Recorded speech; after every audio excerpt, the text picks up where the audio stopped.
Yaramsızlar arır başım, yastığı adamlar gözyaşım. Yaramsızlar arır başım, yastığı adamlar gözyaşım.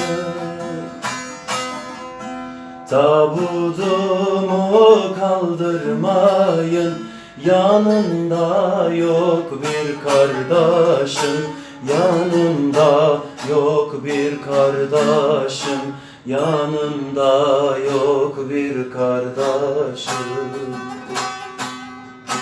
Ecel gelirse bu cana, baş ağrısı bir bahane.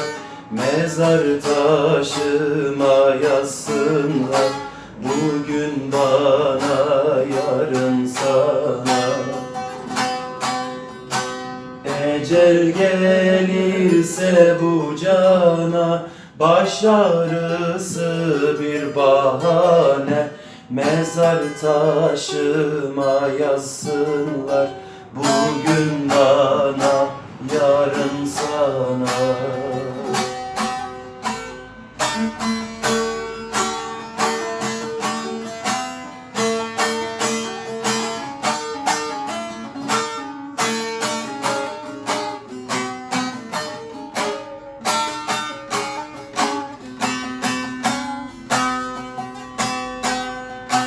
Gözüm görmez ağlamaktan, suyum kesildi damaktan.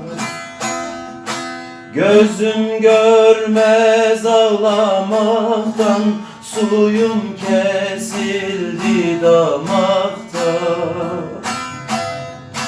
Sanki bir düğün alayı, tabutum geçti sokaktan.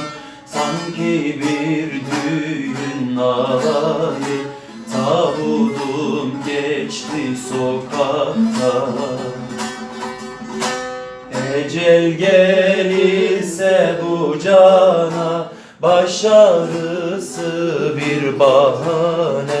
Mezar taşıma yazsınlar, bugün bana, yarın sana. Ecel gelirse bu cana, baş ağrısı bir bahane.